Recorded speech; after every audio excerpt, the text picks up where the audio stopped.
Hello trainers, Ganeto here, and today we dive together into Ultra League of Go Battle League. We're gonna check together 4 team recommendations that have worked for me at the past, and since the meta hasn't changed a lot, I think you're gonna be just fine with those 4 teams on the entire meta of Ultra League. So we're gonna start off with a pretty meta relevant team for Ultra League with Cresselia up on the lead, followed up by Registeel and Walrein. So the leader Cresselia, let's talk about this Pokemon for a bit. I like the fact that it can carry Grass Knot. This is gonna be absolutely awesome. However, it is gonna be legacy, and because I also do not have one with Grass Knot, I think that on the current meta, Grass Knot can be replaced with Future Sight. A lot of Talonflames exist in the meta, so they are not gonna expect, or they will expect, I don't know, the Future Sight, because a lot of people do not play Grass Knot lately, and every single Swamper that you're gonna see most likely is gonna switch out from your Cresselia, meaning that your Walrein can have a clearer ground. Keep in mind that you're gonna need Mood Blast for those fighters, especially the Scrafty that will be everywhere in the meta, or even the Dark types, which also take super effective damage. The closer of the team is gonna be Registeel, and this Pokemon is absolutely awesome. You are gonna need most of the times that Zap Cannon. You are not gonna need Flash Cannon at all, I think. So Zap Cannon can debuff the opponent. Focus Blast is just gonna do tremendous amount of damage even with the Steel types. So Registeel is gonna be a pretty straight closer to use for Ultra League. Safe seats of the team, none other than Walrein, because this Pokemon is pretty spammy, can nuke down the Steel types with an Earthquake, and even against a Registeel, which is kinda a bulkier version of any Steel type out there, you are still gonna be able to have a win con with double Earthquake. The core breaker of the team is gonna be a Scavalier, and this Pokemon is gonna add trouble not only up on the lead but also at the backline, but still with a little bit of teamwork and Scavaliers not being that bulky, I think you're gonna be just fine because you can still nuke it down with certain moves. Next up, we meet up with a team that will absolutely blow your mind, being anti-meta for Ultra League. Well, this team is gonna be played as a BB, but before we hop into the deep capabilities of this team, just be sure to leave a like before you go, subscribe to the channel if you already haven't, it really means a lot, and you show your appreciation to my efforts making those videos for you on this channel.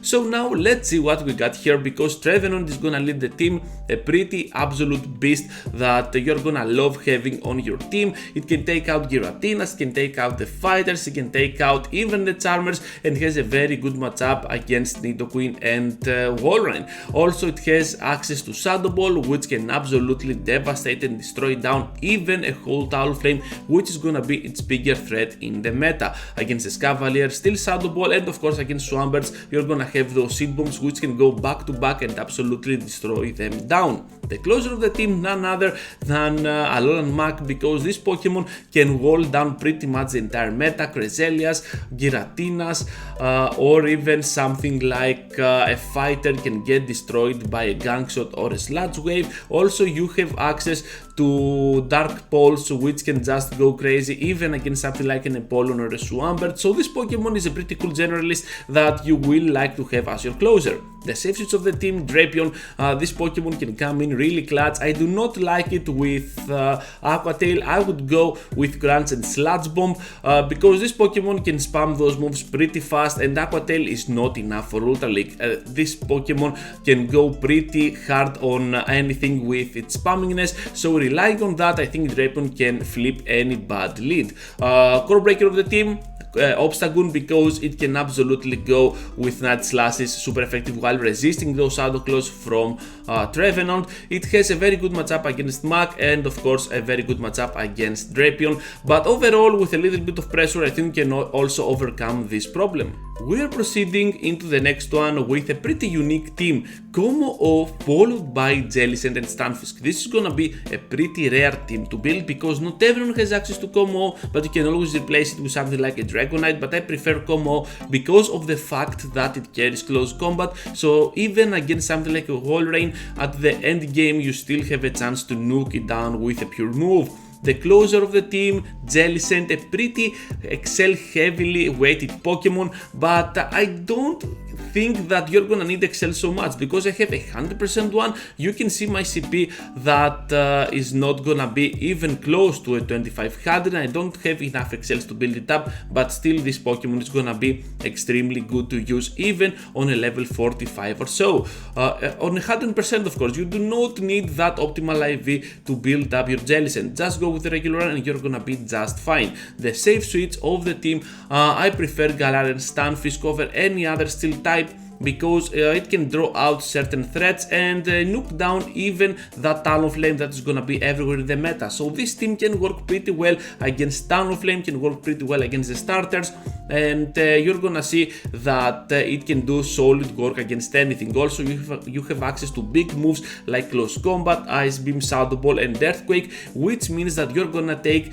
for sure some shields and then you're gonna for sure nuke down your opponent. The core breaker of the team is gonna be Trevenant, and that's because it has a weird matchup against Jellicent. It has to land the Shadow Ball on the combo to win, and of course it can kinda wall down Stunfisk, but not that much, but it's gonna be kind of a soft core breaker. I have seen that core breaker on PvP. I have faced it many times on Ultra League when using this team, and I believe that it is not gonna be such a huge core breaker because still with a little bit of rotation, a little bit of synergy between the individual picks, you are gonna be just fine using this team against Trevenant.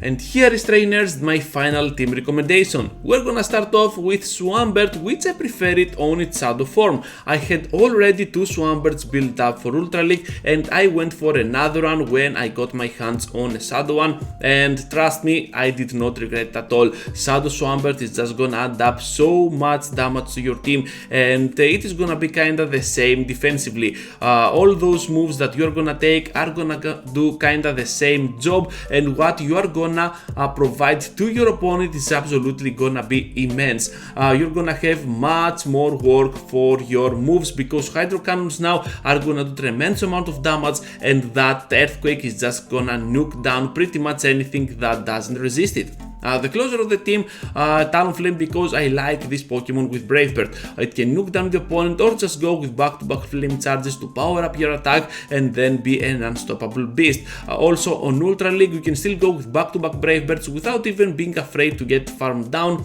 because as I have already said on the entirety of this video, everything is kinda bulkier. The safe switch of the team, Walrein, this Pokemon is an absolute beast when it comes down to spamminess. It can spam its Icicle Spears or just go with a heavy hitting move on Earthquake, and you're gonna cover a wide variety of the meta when using Walrein on your team. The core breaker is gonna be Hisuian Electrode. This is gonna be a pretty interesting one, but a lot of people might have this already built up. We have recently some events with Hisuian Voltorb, with Voltorb on its Cantonian form, so a lot of trainers might have now excels for this Pokemon, and you will see it, or not might, you are definitely gonna see it on the Ultra League meta. So this is gonna be one of the few new additions that Ultra League might have, and you can kinda beat down every single of this team, every single Pokemon of this team. But besides that, it's gonna be a super classy moon that you can still thread down with certain moves if you can play this correctly. Thank you for watching, trainers. Thank you for staying till the end. As always, be sure to leave a like, subscribe to the channel if you already haven't, because it really means a lot to grow this community that we have built over here and expand it even more. And now, trainers, before you go, perhaps you wanna click on this next video that is popping up on your screen. So thank you for watching, and I hope to see you all into the next one. Take care, trainers. Choo choo choo.